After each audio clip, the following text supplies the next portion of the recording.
Shri Krishna Parabrahmane Namaha. Shri Sadguru Paramatmane Namaha. Sarva Maharshibhyo Namaha. The Rajasic Dhriti is explained. 34th Shloka. Yayatu dharma kamartan dhrutya dharayate arjuna prasangena phalakankshi dhrutihi sa partha rajasi. Substance. O Arjuna, the firmness by which with attachment to the fruits of action man holds to dharma, wealth, and desire is called Rajasic. Commentary. The aim of human life is fourfold: dharma, artha, kama, and moksha. Of these, the first three only are mentioned here. The fourth, moksha, is not mentioned. From this, we understand that Rajasic courage does not think of liberation as the goal of life. So, from the point of spiritual realization, this type of courage is not the highest. Only that courage which sees and knows the truth as it is the highest.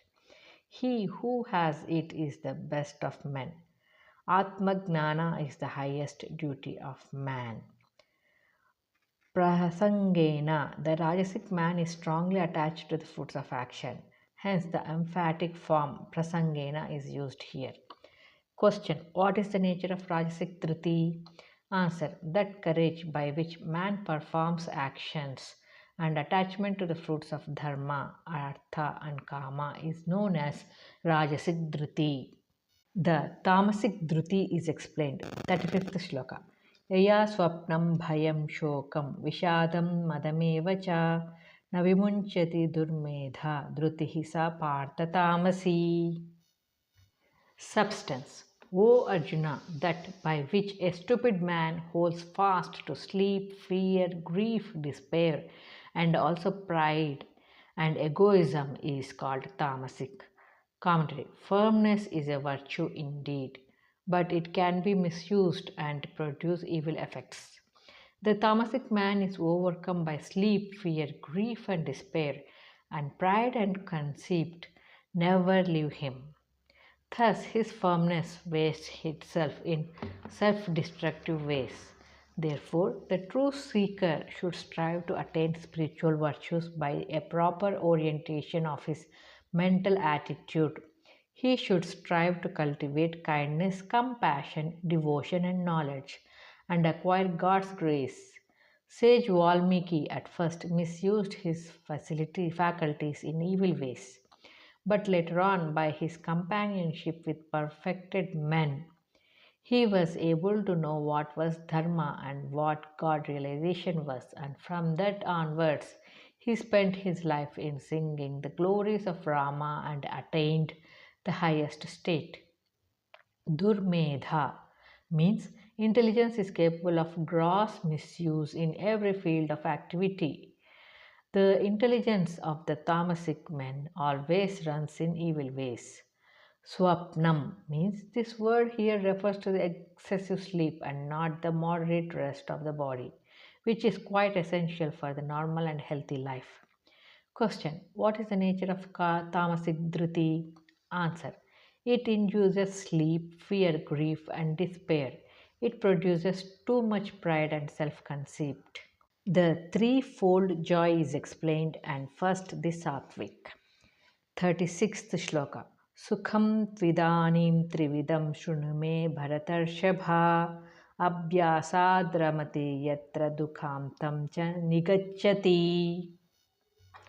Substance. O Arjuna, and now hear from me the threefold pleasure in which man finds delight by habit and attains to the path of end of pain.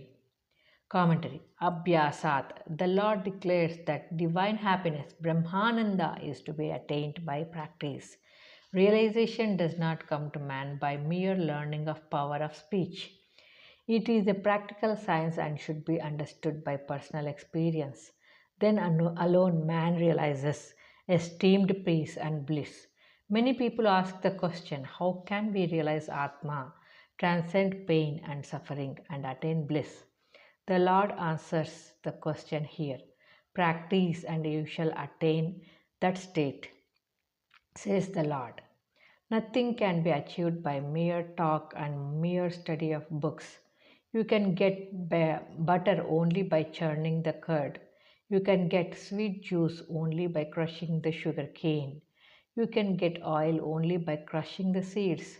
Therefore, by practice alone can man come to the end of pain and attain bliss. Dukhantam cha nigacchati. This is the fundamental question for all living beings. Where is true joy and how is it to be attained? From the lowest germs and worms up to the creator Brahma, this question is asked, and the answer to this question is escaping mankind in spite of repeated efforts to find it. The where is the place to search for true joy? Is it anywhere in the world? Can these objects of material universe give it? Can anybody purchase true joy with money or lands or kingdoms? Man is searching for it with all his skill and intelligence, but he is not able to find it anywhere in the material objective world. True joy is only in Atma, in the divine. Man finds true joy when the mind attains to the state of true sattva. The moment when the mind reaches the sattvic state, all sorrow comes to an end. So the Lord's declaration should be constantly kept in mind, and man should know clearly that all rajasic and tamasic tendencies and action lead to pain and sorrow. Thus, knowing he should strive his best to keep his mind in the sattvic state and experience the bliss of Atma by the constant practice of divine virtues, by eliminating the ego, the constant contemplation of the real self, man attains true joy, which is where the very essence of Atma. Question: what is the threefold pleasure? Answer: Sattvic, Rajasic, and Tamasic. Question: what is the way to end sorrow? Answer: sorrow is transcended by the acquisition of sattvic purity by constant practice. The sattvic pleasure is explained. 37th Shloka. Yattadagre vishamiva pariname mrutopamam tat sukam sattvikam proktam atma buddhi prasadajam. Substance. That pleasure which is like poison at first but in the end is like nectar, born of the purity of one's own mind of self-realization, is declared to be sattvic. Commentary. In spiritual life, the practice of self-restraint, mind control, and the destruction of impure tendencies produce a slight feeling of unrest, physical and mental pain. But the pain is turned into pure joy at the end.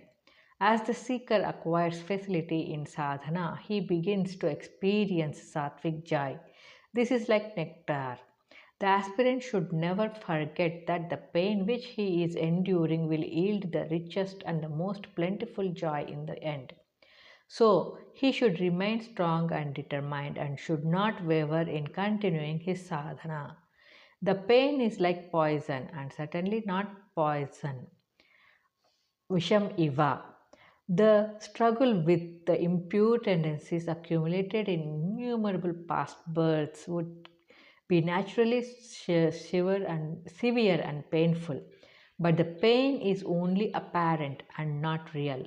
This should be clearly kept in mind so that the seeker is not depressed by the painful experience of self-discipline in the early stages of the sadhana. The struggle is inevitable. It is a part of spiritual life, and no one can hope to attain the highest without going through the conflict between the lower and the higher natures. But one can rest assured that the higher nature is the real power behind everything, and so it shall come out victorious in the end. However, the deep rooted, the impure vasanas might be in the mind of sadhaka. The apparent pain of self denial is only the prelude to the attainment of Brahmananda. For certain diseases, very bitter medicines are administered. Though the medicine is bitter to the taste, it gives good health. One has to take the medicine for his own good. When a shapeless stone is transformed into a beautiful image of God, it receives the hard knocks of the sculptor's hammer. When the lump of gold is transformed into a beautiful ornament, it receives the sharp strokes of the jeweler's hammer. So, also, to attain Brahmananda, man has to practice self denial and sacrifice. The little sense pleasures which man gives up give him some pain in the beginning. They have been with him in relation, in home, during a long series of births. When they are given up, some slight pain is caused, as when a dear relation passes away.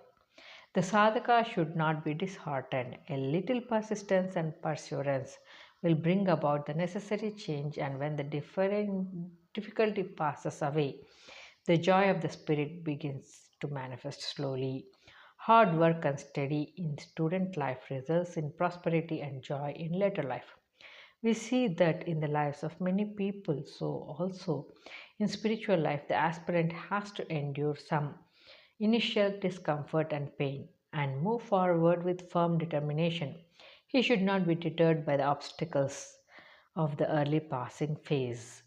That is why the Lord here declares that sattvic happiness, which apparently appears painful, contains the seeds of divine bliss. To throw away the inherent divine bliss by fear of the external discomforts would be very foolish. So the seekers should constantly remind themselves of the pure bliss that awaits them when the initial obstacles are overcome by firm resistance and indomitable will. One should be a hero in the spiritual path. The Upanishads declare that only a hero, Dhiraha, can obtain the vision of Paramatma. The lives of Lord Buddha, Ramakrishna Paramahamsa, and others reveal this truth. This Atmic bliss is not the like of the drink of the gods, which enables them to live longer than the mortals. It is pure nectar conferring everlasting bliss, unaffected by anything whatsoever. It takes mankind beyond the whirlpool of birth and death and establishes in the original state of freedom and perfection. Atma Buddhi Prasadacham. This sattvic joy is born of the purity of the intellect, freed from all sensual contacts, pleasures, and delusions. So the seeker should keep the buddhi clean and clear, and thus he perceives and experiences the bliss of Atma. Freedom from all sorrow and suffering is not to be found everywhere in the upper or the underworlds. It is directly present in the purified buddhi. Maharshi Vasishta declares the same truth in Yoga Vasishta. Question: what is the nature of sattvic joy? Answer: it appears bitter like poison in the beginning, but turns out to be sweet and blissful like nectar in the end. Question: how can man experience this bliss? Answer: it flows from the purified intellect buddhi. So man has to give up the hankering of sense pleasures and purify his mind. Question: what then is the duty of man? Answer: he should not be deterred by the initial difficulties on the spiritual path, but continue his sadhana with firm faith in God. He should wash the mind thoroughly of all impure tendencies which bind him to the material world.